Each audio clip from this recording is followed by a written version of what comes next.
Israel और Hamas के बीच पिछले 1.5 साल से जारी युद्ध फिलहाल खत्म होता नजर नहीं आ रहा है और इस तनाव की वजह से मिडिल ईस्ट में एक बार फिर हालात विस्फोटक होते दिखाई दे रहे हैं। इजराइल ने गुरुवार देर रात दक्षिणी लेबनान में घातक हवाई हमले किए। बेंजामिन नेतन्याहू की सेना आईडीएफ के इस हमले की कई इमारतों को मलबों में तब्दील हो गई, जबकि कुछ लोगों की मौत भी खबर सामने आई है।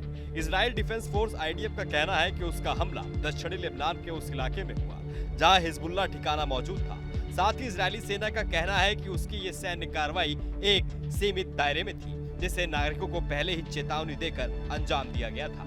लेबनान ने इजरायली सेना के ताजा हमले को सीज फायर तोड़ने की कार्रवाई बताया है। लेबनान की सरकारी मीडिया ने दावा किया है ये हमला सीज फायर के उल्लंघन की श्रेणी में आता है और जिस क्षेत्र पर मिसाइलें बरसी हैं वह पूरी तरह से रिहायशी था।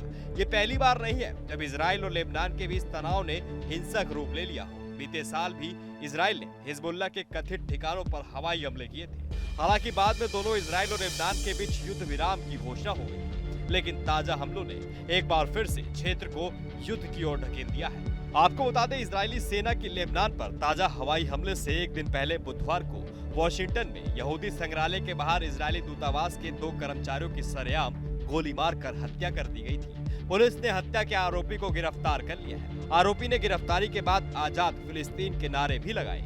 इजराइल ने इसे आतंकी हमला बताया है। इस घटना से भड़के इजरायली प्रधानमंत्री बेंजामिन नेतन्याहू ने साफ-साफ शब्दों में कहा है कि वॉशिंगटन में इजरायली दूतावास पर घातक हमले के लिए यहूदियों के खिलाफ उकसावा ही जिम्मेदारी है। नेतन्याहू ने फिर दोहराया है कि गाजा पट्टी पर पूरी तरह से इजराइल नियंत्रण हासिल करने के लिए प्रतिबद्ध है। हम अपनी सुरक्षा के लिए हर कदम उठाएंगे और वॉशिंगटन डीसी की इस घटना की पूरी जांच सरकार करेगी। हर हाल में दोषियों को सजा दिलाकर रहेंगे।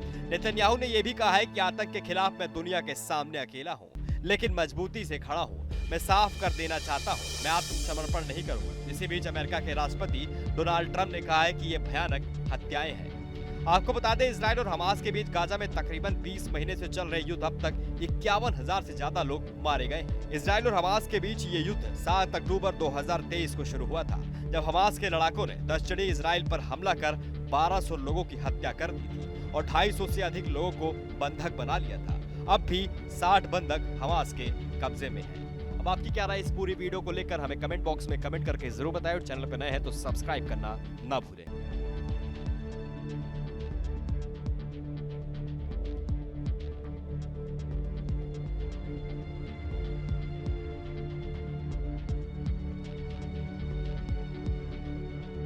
न्यूज नेशन अब व्हाट्सएप पर खबरों के ताजा अपडेट के लिए न्यूज नेशन के इस क्यूआर कोड को स्कैन करें।